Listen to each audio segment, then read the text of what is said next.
Hey guys, Mike Perlman here for Techno Buffalo, and before I jump into the review for the Panasonic Lumix DMC-FZ47, I wanted to wish you guys a happy Valentine's Day, and I even wrote you a Valentine.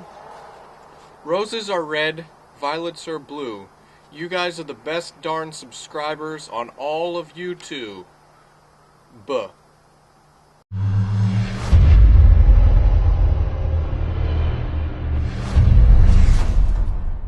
So happy Valentine's, everybody. I hope everyone has their special someone, and I'll be keeping my Valentine for you guys right close to my heart. Alright, so enough with the mushy stuff, let's jump into the review. Panasonic Lumix DMC-FZ47. What the heck is this? Panasonic's long ass model names. Aside from that, it's a big super zoom camera.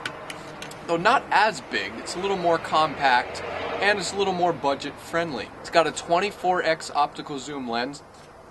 It has AVCHD 1080 60i recording. This camera records in stereo. And one of the greatest things about this camera is that it's just stocked from lens to LCD with camera controls. Before we get into that, let's talk about image quality. Image quality with the FZ47, a typical point and shoot performance. What you have here is you have a 12.1 megapixel CCD sensor. Now, the thing about this camera is that in bright light, when you shoot in bright light, results are very good. Detail's pretty impressive. Colors are fairly accurate. I've always liked colors coming out of Panasonic's point and shoot lineup. However, when you get into the low light, when you start shooting at any ISO that's past 400, this camera brings on the noise and the grain. Now, the FZ47 has a lot of different ISO boosting modes. You could shoot at like 32 or 6400. Please don't use those modes. It's just going to be a pixelated, noisy, grainy mess. The same thing happened in HD video mode. Bright light, very impressive for a point and shoot. Low light, anything past ISO 400, 800 started to be a noisy mess. Check out my review on our site. I shoot at ISO 6400 in video, and you get a taste of that grainy noisiness. So that's the major drawback to the FZ47. Now, when we talk about design and we talk about features, we're talking about a whole different ballpark. This camera offers a lot more than many cameras in its class. First of all, the design. Button layout, super easy to race around and get to things.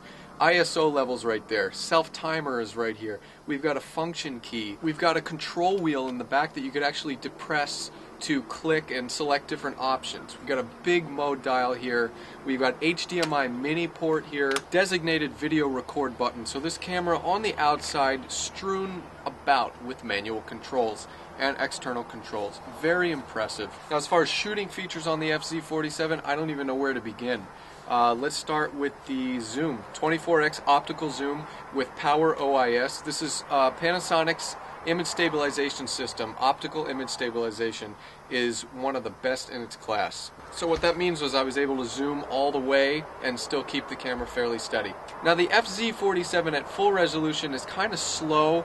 It can capture 3.7 frames per second, but when you go down to the sports modes and the high burst modes, you can actually capture a higher frame rate, or I think it's around 8 or 10. As far as manual controls, you have a shutter speed that goes all the way down to 60 seconds, and that is a big benefit, and I'll tell you why.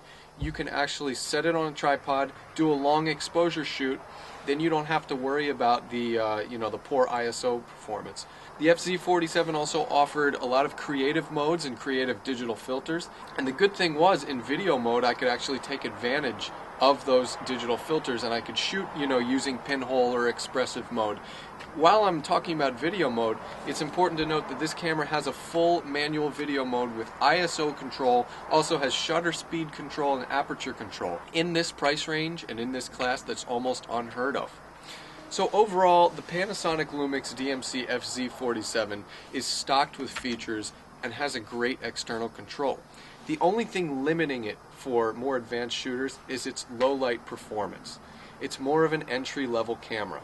So if you're a soccer mom or if you're a skateboarder kid who's used to just shooting in bright light, you can't go wrong with the Panasonic Lumix DMC-FZ47. Advanced shooters, low light seekers, high ISO hunters are going to want to look at the higher end super zoom cameras like the Canon PowerShot SX40HS and the Lumix DMC-FZ150.